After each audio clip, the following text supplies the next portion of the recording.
ముందుగా మాధవ్, నేను రవితేజ గారితో మీ అందరికి తెలిసిందే. ఫస్ట్ సినిమా నుంచి ఆయన దగ్గర ట్రావెల్ అవుతున్నప్పుడు వాళ్ళ బాబుతో పాటు మాధవ్ని కూడా చూస్తూ ఉండేవాడిని.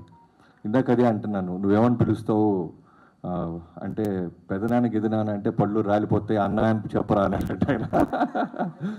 సో నిజంగానే అన్నతో ఊళ్ళలాగా ఉన్నారు. ఏ బ్యాక్గ్రౌండ్ లేకుండా వచ్చారు రవితేజ గారు, మీ అందరికీ తెలుసు. సో కాబట్టి ఆయన నాకు తెలిసి మనోడి కాళ్ళ మీద తనే నిలబడి ఎదగాలని కోరుకుంటున్నాడు. అందుకే నాకు ఏ విధంగా కూడా ఆయన ప్రొడక్షన్లో కానీ ఎక్కడ ఆయన నడిపీయటం కానీ ఎంకరేజ్ చేయటం కానీ చేయట్లేదు. అంటే బరిలో వదిలేశారు, యుద్ధం మనోడే చేయాలి, గెలవాలి. సో దానికి కంటెంట్ కావాలి.